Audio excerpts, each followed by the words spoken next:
Banklardan birindən cinayət yolu ilə 727 min manatdan çox pul vəsaitini qanunsuz leqallaşdırmaqda təqsirləndirilən Rusiya vətəndaşı Vaysero Aleksandr Vladimiroviçin məhkəməsi yekunlaşıb.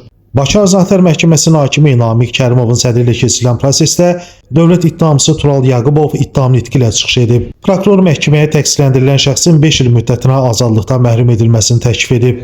Vəkil müdafiə çıxışı etdikdən sonra Rusiya vətəndaşı olan təqsirləndirilən şəxs son söz deyib. Daha sonra ona hökm oxunub. Hökmə əsasən Vaysero Aleksandr Vladimiroviç 4 il müddətinə azadlıqdan məhrum edilib. Qeyd edək ki, istintaq zamanı müəyyən edilib ki, Vaysero Aleksandr tamah niyyəti ilə qabaqcadan əlbir olan bir qrup şəxs halında cinayət yolu ilə əldə edilmiş xeyli miqdarda əmlakı leqallaşdırıb.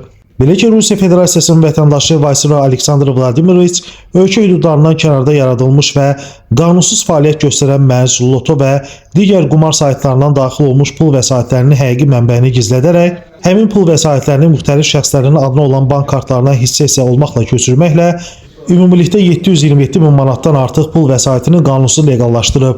O, Daxili İşlər Nazirliyinin kibercinayətkarlıqla mübarizə baş idarəsi tərəfindən tutularaq istintaqa cəlb edilib. Toplanmış sübutlar əsasında Vaysero Aleksandr Vladimiroviçə Cinayət Məcəlləsinin 193-1.3.2, yəni cinayət yolu ilə qazanılmış əmlakı leqallaşdırma maddəsi ilə ittiham irəli sürülüb. Orxan Rasifoğlu, məhkəmə xəbərləri.